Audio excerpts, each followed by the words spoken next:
Om Abed. Halo Pak. Gimana kabarnya? Tuhan, lama Pak. Ini sudah nggak ketemu ini. Iya, lama banget Pak. Ada 2 bulan lebih kalau nggak salah ya Pak. Iya, hampir 2 bulan. Kamu kan di Solo terus ya?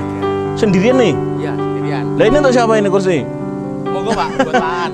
Yakin ini? Nggak ada temannya? Masa sendirian? Iya, sendiri. Iya. Tak pikir ada temannya cewek begitu kan. Biasalah anak muda kan. Lagi nyantai-nyantai ini di mana? Vagansa Solo ini. Sahil. Vagansa Sahil ya? Iya. Keren ya tempatnya ya, bagus. Tapi agak sepi ya Om ya? Sepi. Ya mungkin karena situasi pandemi ini. Ya benar, hari-hari ini kita menanyakan tentang kabar, tentang kesehatan itu sesuatu yang penting menurut saya. Kita tahulah kondisi saat ini pandemi belum berakhir dan kita juga harus hati-hati begitu kan. Ya. Om Abed dan keluarga sehat semua? Puji Tuhan, sehat semua Pak. Kuliahnya gimana? Kuliahnya lancar. Calon apoteker, wah, luar biasa. Om Abed, kalau Pak An boleh tanya ini. Ya. Hari ini, ya. Apa sih yang sudah Om Abed syukuri begitu? Saya sangat bersyukur sekali Pak, sudah diberi kesehatan.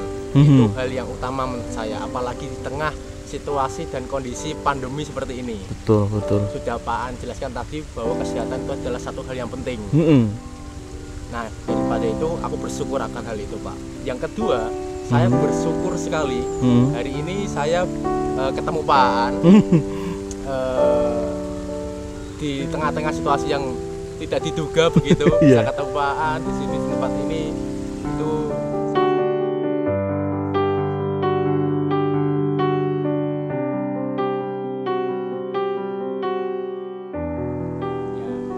Pak yang saya syukuri hari ini, bisa menemukan momen seperti ini, momen langka lah. Iya. Paling enggak ada sesuatu hal yang benar-benar kita sadari itu yang berasal dari Tuhan dan membuat kita bersyukur di hadapan Tuhan. Iya Om ya. Situasi seperti ini kita bisa kuat, kita bisa sehat, itu hal yang luar biasa menurut saya. Bapak Ibu dan Saudara yang dikasihi Tuhan, ketika dalam situasi yang tidak menentu seperti saat-saat ini, penting bagi kita untuk mengetahui hal-hal sederhana yang patut kita syukuri. Om Abed sudah memberikan satu contoh bagaimana dia bersyukur atas kesehatan yang Tuhan berikan atas hidupnya. Saya tahu keadaan saat ini sangat tidak menentu. COVID-19 sangat merusak tatanan kehidupan manusia. Banyak perekonomian yang tidak menentu, banyak kesehatan yang terganggu, dan banyak orang juga kehilangan orang-orang yang disayanginya. Tetapi di tengah-tengah keadaan yang tidak baik seperti yang kita alami bersama saat ini, pasti ada hal-hal baik yang harus kita syukuri. Mari kita terus merenungkan kasih Tuhan dalam kehidupan kita dan kita menemukan hal-hal apa yang patut kita syukuri. Terima kasih Om Abed sudah sangat menginspirasi kita semua bahwa tanpa kekuatan, tanpa kesehatan kita bisa berbuat apa. Ya, terima kasih. Lanjutkan ya Pak. Oh, foto. Oke. Ya, hati-hati. Ya, monggo. Monggo, nderaken.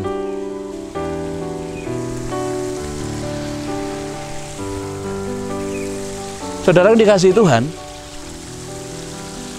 Rasul Paulus begitu bersyukur kepada Tuhan atas kehidupan jemaat Allah yang ada di Korintus.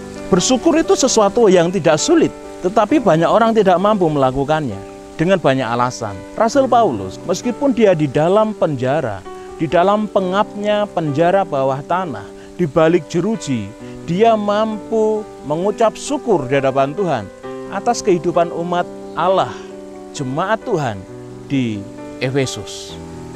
Saudaraku dikasihi Tuhan, kita akan menemukan banyak hal pembelajaran rohani yang akan memberkati kita. Mari kita belajar kebenaran firman Tuhan yang pada akhirnya akan membuat kita semakin mampu untuk bersyukur kepada Tuhan. Meskipun saat ini kita banyak mengalami hal yang tidak baik menurut kita. Sebelumnya mari kita berdoa bersama-sama. Mari kita berdoa. Bapa Surgawi, Tuhan Yesus Kristus Allah kami yang hidup, kami mau menggumuli firman-Mu Tuhan sebagai makanan rohani kami. Oleh sebab itu ya Tuhan Yesus, berikanlah pencerahan kepada setiap hati pikiran kami. Biarlah Roh Kudus-Mu yang menuntun kami, sehingga kami boleh mengerti, memahami apa rahasia di balik kebenaran firman-Mu ini, sehingga hidup kami semakin diberkati, iman kami semakin dibangun di dalam Engkau. Terima kasih Bapa, dalam nama Tuhan Yesus Kristus kami berdoa. Haleluya. Amin. Surat Efesus pasal yang pertama ayatnya yang ke-15 sampai 23. Demikian firman Tuhan. Doa untuk pengertian tentang kemuliaan Kristus. Karena itu, setelah aku mendengar tentang iman-Mu dalam Tuhan Yesus dan tentang kasih-Mu terhadap semua orang kudus, aku pun tidak berhenti mengucap syukur karena kamu. Dan aku selalu mengingat kamu dalam doaku. Dan meminta kepada Allah Tuhan kita Yesus Kristus, yaitu Bapa yang mulia itu, supaya Ia memberikan kepadamu roh hikmat dan wahyu untuk mengenal Dia dengan benar.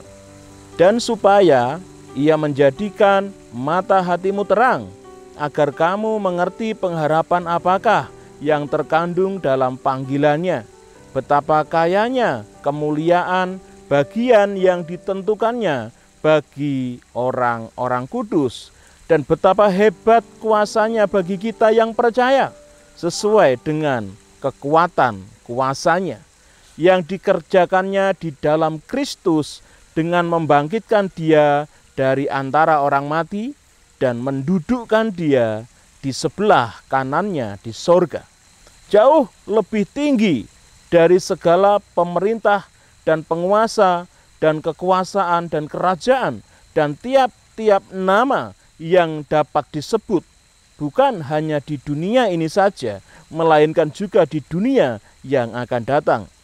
Dan segala sesuatu telah diletakkannya di bawah kaki Kristus, dan Dia telah diberikannya kepada jemaat sebagai kepala dari segala yang ada. Jemaat yang adalah tubuhnya, yaitu kepenuhan Dia yang memenuhi semua dan segala sesuatu. Amin. Saudaraku yang dikasihi Tuhan, di hari kenaikan Tuhan Yesus Kristus atau Sang Isa Al-Masih, pada kesempatan ini kita akan merenungkan kebenaran firman Tuhan dengan satu tema, tak terbatas ruang dan waktu. Jika saya panjenengan izinkan bertanya saat ini, di momentum yang baik ini, di hari besar orang percaya ini, di mana kita memperingati hari kenaikan Tuhan Yesus Kristus, yang kebetulan bersamaan dengan hari raya Idul Fitri dari sahabat-sahabat kita yang beragama Muslim. Di momentum yang baik ini, di kesempatan yang luar biasa ini, satu pertanyaan yang boleh saya sampaikan saat ini adalah, apa yang panjenengan syukuri di dalam kehidupan panjenengan? Hal sederhana mungkin yang luput dari pengamatan kita. Saya mengajak kita semua untuk merenung sejenak. Hal apakah yang patut kita syukuri pada kesempatan hari ini? Saudaraku, jika hal yang bisa saya syukuri adalah saya saat ini pelayanan khotbah online bersama dengan tim multimedia dari GIT Jembulung Cangkring. Saya bersyukur punya rekan, punya partner sepelayanan, di mana mereka tidak ragu-ragu di dalam memberikan dukungannya. Mereka tidak ragu-ragu untuk membayar harga. Saudaraku, pelayanan seperti ini tentu banyak harga yang harus dibayar. Tidak murah tentunya. Mereka orang-orang sibuk tapi mau merelakan waktunya sejenak untuk ambil sebuah rekaman khotbah seperti saat ini. Dan saya bersyukur punya tim yang luar biasa. Ini anugerah Allah. Dukungan jemaat, dukungan majelis, itu juga hal yang luar biasa dan patut saya syukuri. Hal yang kedua yang juga patut saya syukuri adalah saat ini saya didukung oleh keluarga saya untuk melayanan hal seperti ini. Saat ini mereka ikut, ada istri saya dan anak-anak saya. Saudaraku, coba kita bayangkan seandainya seorang gembala tidak mendapatkan dukungan dari keluarganya ketika dia pelayanan. Betapa sedih dan menderita dan tertekannya seorang gembala itu. Tapi saya bersyukur, istri, anak-anak saya mendukung pelayanan saya. Itu hal yang luar biasa menurut saya.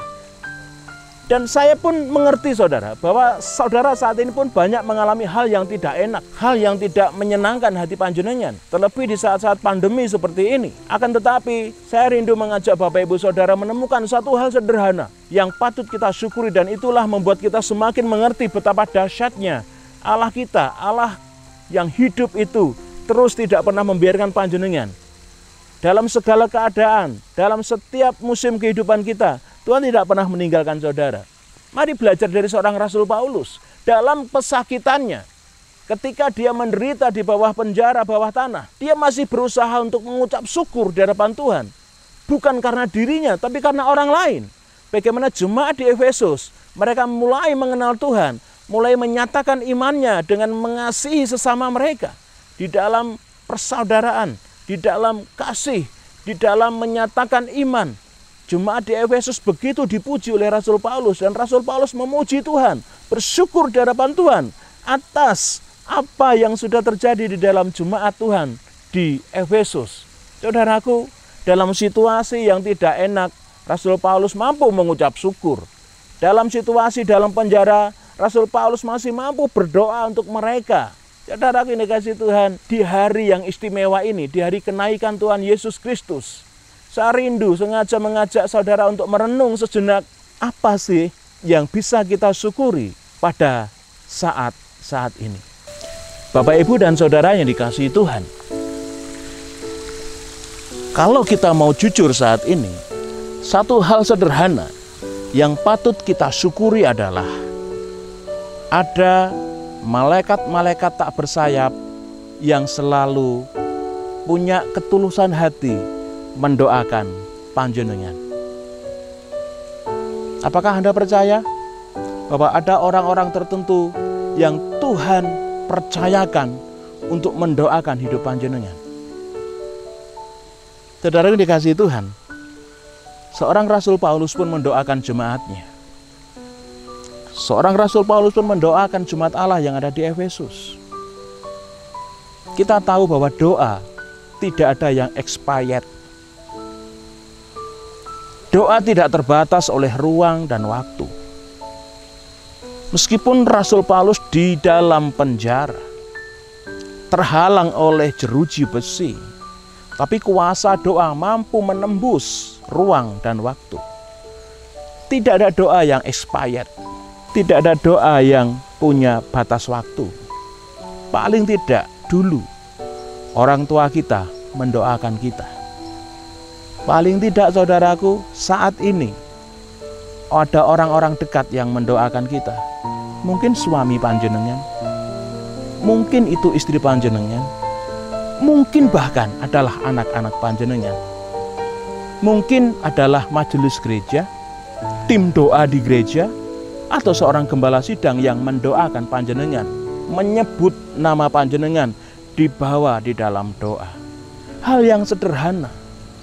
Namun kita patut bersyukur kalau ada orang-orang yang dengan tulus hati, tanpa ada paksaan, tanpa ada tendensi, tanpa panjenengan ketahui, mendoakan untuk kebaikan panjenengan.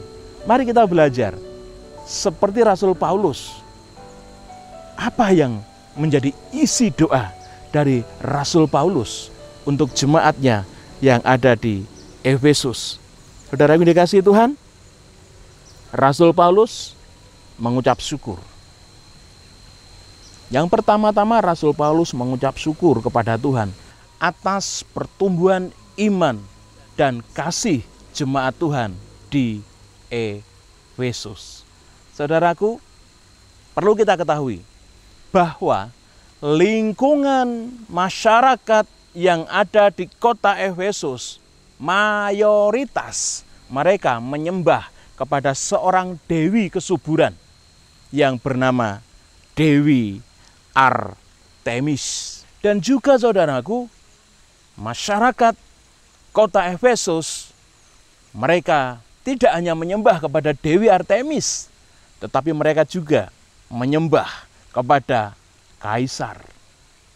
Namun, yang menjadikan Rasul Paulus bersyukur adalah jemaat di kota Efesus tidak kontaminasi dengan gaya hidup masyarakat di Efesus. Meskipun yang lain menyembah Dewi Kesuburan atau Dewi Artemis, meskipun yang lain menyembah kepada kaisar, jemaat di Efesus tetap menyembah kepada satu Allah, Tuhan Yesus Kristus.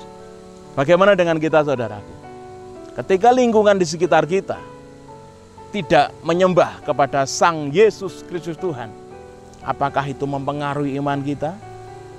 Apakah mempengaruhi kehidupan kita? Apakah kita tetap menyembah kepada Allah yang Esa, Allah yang tunggal, Allah yang berkuasa itu, yaitu Tuhan Yesus Kristus? Atau kita ikut-ikutan seperti orang-orang yang ada di sekitar kita? Jemaat di Efesus tidak sama sekali terpengaruh dengan keadaan penyembahan yang ada di sekitar mereka. Mereka tetap fokus kepada Tuhan Yesus Kristus dalam segala keadaan mereka.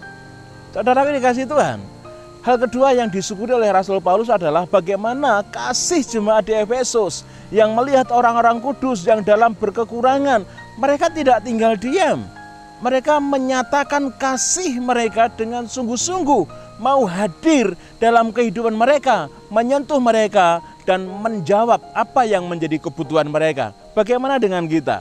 Ketika ada saudara-saudara dalam kesusahan mungkin, apakah kita juga hadir di tengah-tengah mereka, memberikan pertolongan mereka, dan menjawab apa yang menjadi kebutuhan mereka saat-saat mereka mengalami kebutuhan tertentu? Saudaraku yang dikasihi Tuhan, isi doa dari seorang Rasul Paulus yang kedua adalah dia meminta roh hikmat, yaitu rohnya Allah, supaya benar-benar diam di dalam diri jemaat di Efesus. Seberapa penting roh Allah bagi jemaat Tuhan? Tentu sangat penting sekali roh hikmat atau roh Allah ini berdiam di dalam jemaat Tuhan. Saudaraku, kenapa? Karena tanpa roh Allah, tanpa roh hikmat itu sendiri, maka jemaat Tuhan tidak akan pernah bisa, tidak akan pernah mampu mengenal Allah dengan benar. Saudaraku yang dikasihi Tuhan, kita tanpa roh Tuhan, roh kudus, rohnya Allah, kita tidak akan pernah bisa mengenal Tuhan dengan benar. Mengenal di sini memiliki pemahaman sebuah kedekatan, sebuah keintiman, dan juga di sana pengenalan ini ada sebuah relasi, hubungan yang sangat dekat dengan Allah. Mengenal tidak hanya sekedar tahu, oh Yesus itu juru selamat. Iya, kalau seperti itu semua orang tahu. Tetapi apakah pengenalan kita ini membawa kita mengalami sebuah relasi, hubungan, keintiman, kedekatan dengan Tuhan? Tanpa roh Allah, saudara, kita tidak akan pernah mengenal Yesus Kristus dengan benar. Saudaraku dikasihi Tuhan, sudahkah kita sebagai orang percaya, sebagai orang Kristen, mengenal Allah dengan benar? Mari kita di dalam kehidupan ini adalah sebuah peziarahan, pengenalan akan Allah. Pengenalan akan Allah tidak akan pernah berhenti di satu titik, akan terus berkembang. Setiap orang memiliki pengalaman spiritual yang berbeda-beda. Setiap orang akan mengenal Allah dalam sudut pandang yang berbeda-beda. Saya memahami dan mengenal Yesus tidak hanya sekedar juru selamat bagi saya, tapi Yesus adalah satu pribadi yang telah mengubah hidup saya, yang dahulu adalah sampah tidak berharga, diambil Tuhan dan dijadikan menjadi bernilai. Setiap orang memiliki pengalaman yang berbeda-beda, sehingga pada akhirnya dia mengenal Tuhan dengan benar. Dan ketika orang mengenal Tuhan dengan benar, saudara, dia pasti memiliki kerinduan yang sangat besar untuk mau melayani Tuhan. Ketika orang mengenal Tuhan dengan benar, saya percaya bahwa orang itu tidak akan pernah mau berjauhan dengan Tuhan, apalagi meninggalkan Tuhan. Saudaraku yang dikasihi Tuhan, kenaikan Tuhan Yesus Kristus ke surga tidak untuk meninggalkan kita.